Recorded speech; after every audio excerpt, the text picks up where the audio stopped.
Hello everybody, I hope कि आप सब बहुत अच्छे होंगे।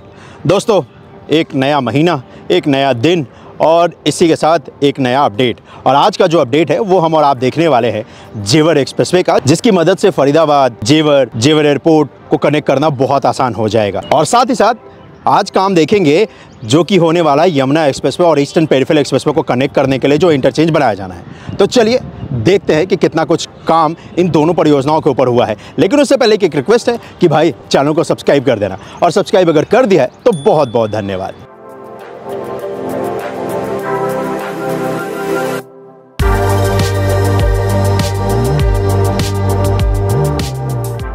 जेवर एक्सप्रेसवे के काम से पहले जरा इस हिस्से पे काम देख लेते हैं। ये बहुत ही महत्वपूर्ण हिस्सा है दोस्तों। ईस्टर्न पेरिफेरल एक्सप्रेसवे क्रॉस कर रहा है यमुना एक्सप्रेसवे को। इस जगह पर इन दोनों एक्सप्रेसवे को कनेक्ट करने के लिए इंटरचेंज है नहीं, जिसका निर्माण कार्य किया जाना है, जिसके बन जाने के बाद पेरिफेरल एक्सप्रेसवे की मदद से आप एनसीआर के किसी भी कोने से यमुना एक्सप्रेसवे पे कनेक्ट कर सकते हैं और यमुना एक्सप्रेसवे से एनसीआर के किसी भी कोने में जा सकते हैं। तो इन दोनों को कनेक्ट करने के लिए इंटरचेंज का निर्माण किया जाना है, लेकिन फिलहाल अभी यहां पर कोई भी निर्माण कार्य आपको होता हुआ नजर नहीं आएगा। जैसे ही इस पे कंस्ट्रक्शन का काम स्टार्ट होगा तो आपके भाई के चैनल पे उसका अपडेट देखने को जरूर मिलेगा। वैसे इसमें ज्यादा वक्त लगेगा नहीं, क्योंकि सिर्फ और सिर्फ एक इंटरचेंज का हिस्सा बनाना है, जिसकी वजह से ये जो दोनों एक्सप्रेसवे आपस में कनेक्ट हो जाएंगे। ये जब कनेक्टिविटी हो जाएगी तो इस रीजन में, जिसे कि कहते हैं नोएडा, उत्तर प्रदेश, बहुत बड़ा बदलाव आपको देखने को मिलेगा। क्योंकि ये जो पेरिफेरल एक्सप्रेसवे है, ये एनसीआर का रिंग रोड कह सकते हैं इसे आप।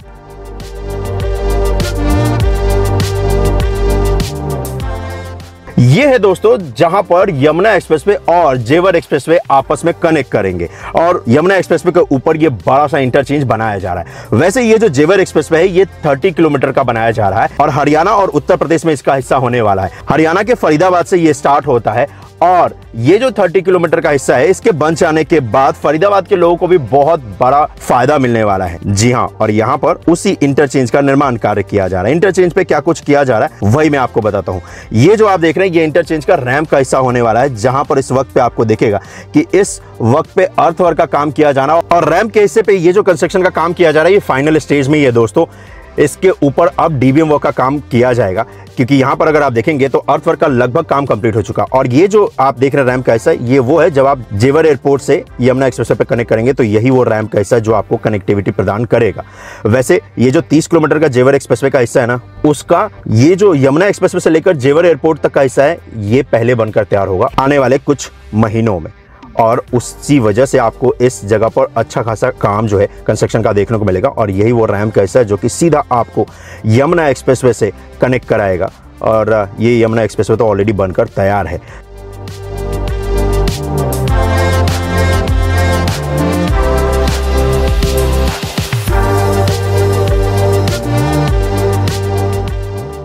और वहीं बात करूं यमुना एक्सप्रेसवे के ऊपर, तो यमुना एक्सप्रेसवे को क्रॉस करने के लिए यहां पर पिलर का निर्माण किया जा रहा है इस जेवर एक्सप्रेसवे का।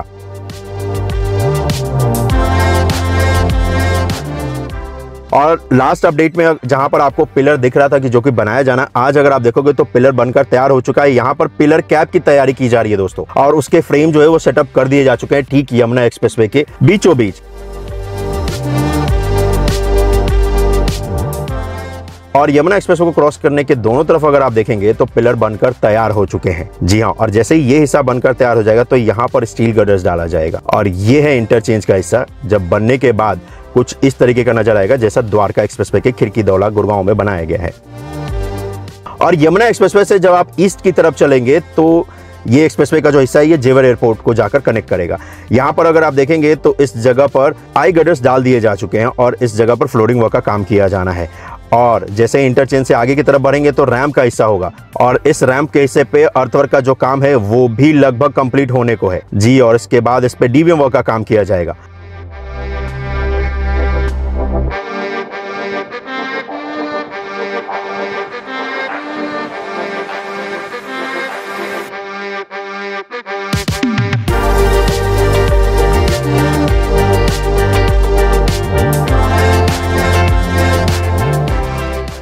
और जैसे जैसे आगे बढ़ेंगे तो क्योंकि यहाँ पर एक रोड है और यहाँ पर दोनों तरफ अगर आप देखोगे तो आबादी भी है, तो इसी वजह से यहाँ पर व्हीकल अंडरपास बना रहे हैं और उस व्हीकल अंडरपास के सभी पिलर बनकर तैयार हो चुके हैं। इस जगह पर अभी पिलर के ऊपर आई गर्डर्स को इंस्टॉल करने का जो काम है वो किया जा रहा है क्रेन्स की मदद से। और यहाँ पर अगर आप देखेंगे तो इस फ्लाईओवर के हिस्से की मदद से एक अच्छा खासा अंडरपास मिल जाएगा यहाँ पर जो लोग आसपास रहते हैं इस एक्सप्रेसवे को क्रॉस करने के लिए।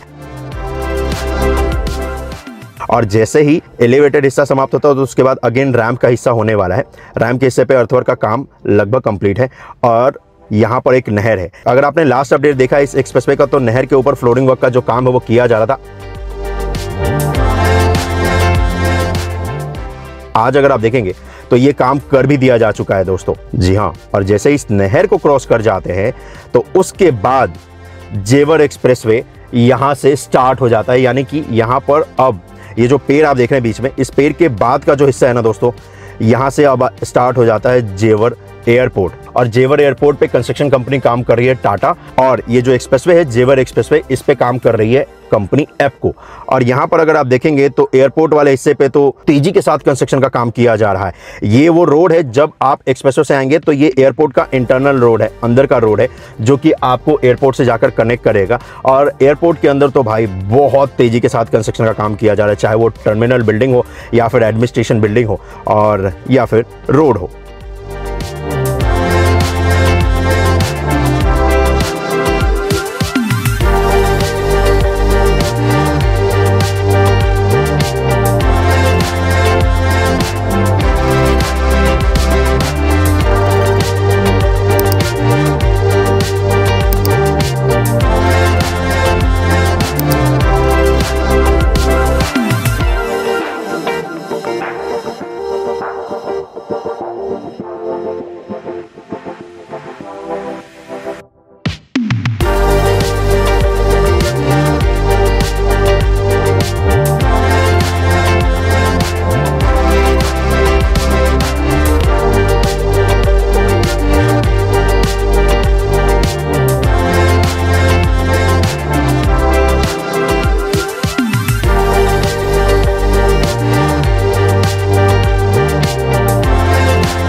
और ये यहाँ पर देखेंगे तो ये है इंटरचेंज जो कि यमुना एक्सप्रेसवे और यहाँ पर जेवर एयरपोर्ट को कनेक्ट करने के लिए बनाया गया है।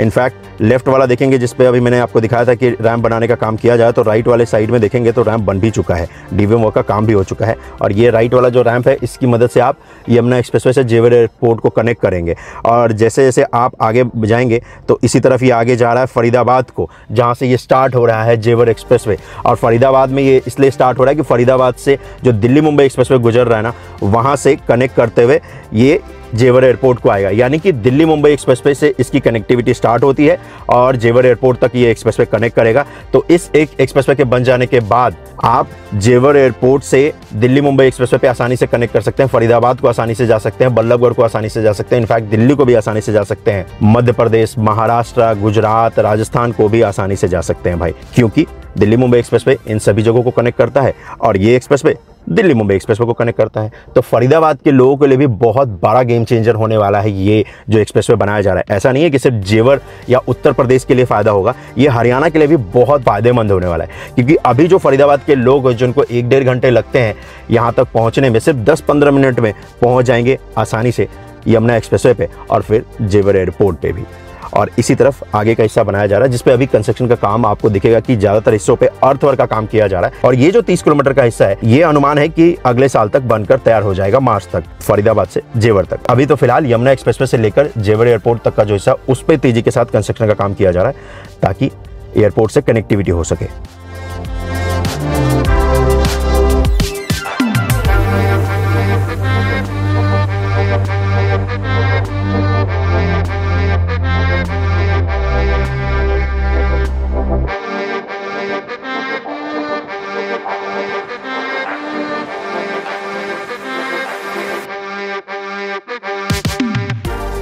ये था अपडेट जेवर एयरपोर्ट एक्सप्रेसवे का और जेवर एयरपोर्ट का भी। तो मिलता हूं मैं आपसे अगली वीडियो में, अपना ख्याल रखिएगा।